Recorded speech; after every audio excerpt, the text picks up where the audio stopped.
Hi, I'm Kieran and I'm going to share 15 rules that will hopefully change how you think about your anxiety. I spent 15 years learning all this the hard way, avoiding situations, staying quiet, missing out on parts of life because it felt like the safest option. And these 15 rules are everything I wish someone told me back then.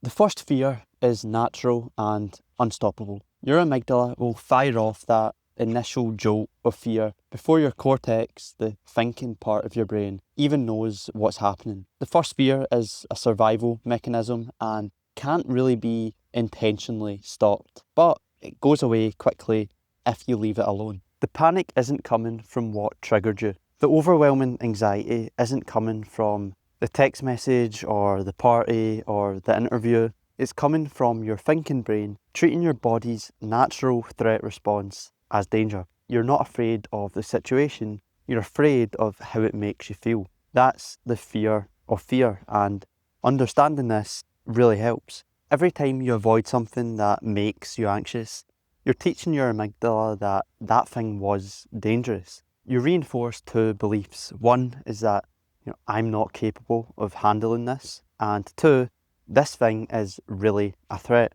You can't control the first arrow. When anxiety hits, you could say that two arrows fly your way. The first arrow is the initial discomfort and it's uncomfortable and unstoppable. And the second arrow is what you add yourself. So the judgment, the frustration, the stories that you tell yourself about those feelings. So you can't control the first arrow, which is those anxious thoughts that just come up every now and then. But you can control the second one, which is your reaction to those anxious thoughts. Confidence comes from failure, not success. A lot of people think confidence is about piling up loads of successes, but really it's all about how you relate to failure and making mistakes. Experiencing failure firsthand, learning that you can do something and make a mistake and get through it. That's what builds confidence. It's your ability to face uncertainty, act despite all the anxiety, and to know that you'll be an idiot sometimes and that's okay. The doing always comes before the feeling. Stop waiting until you feel ready. Stop waiting until the anxiety passes. You don't need to wait to feel confident before you do something. You need to get comfortable doing it while feeling uncomfortable.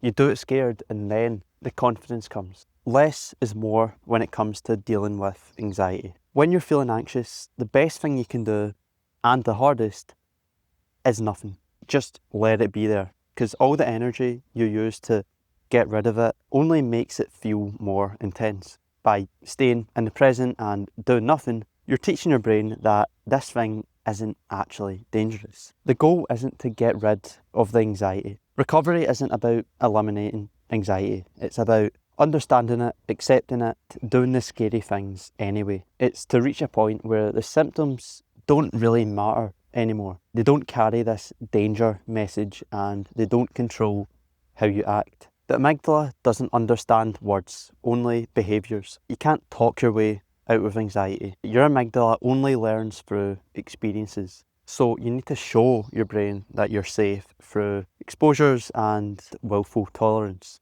The more anxious that you're willing to feel, the less anxious you will become. And that's not because you're controlling the feelings, it's because you're proving to yourself that these feelings aren't dangerous. They're extremely uncomfortable sometimes, but they can't actually hurt you. You're never anxious as a permanent state. You're just a person currently experiencing anxiety, right? These emotions and thoughts will not last forever.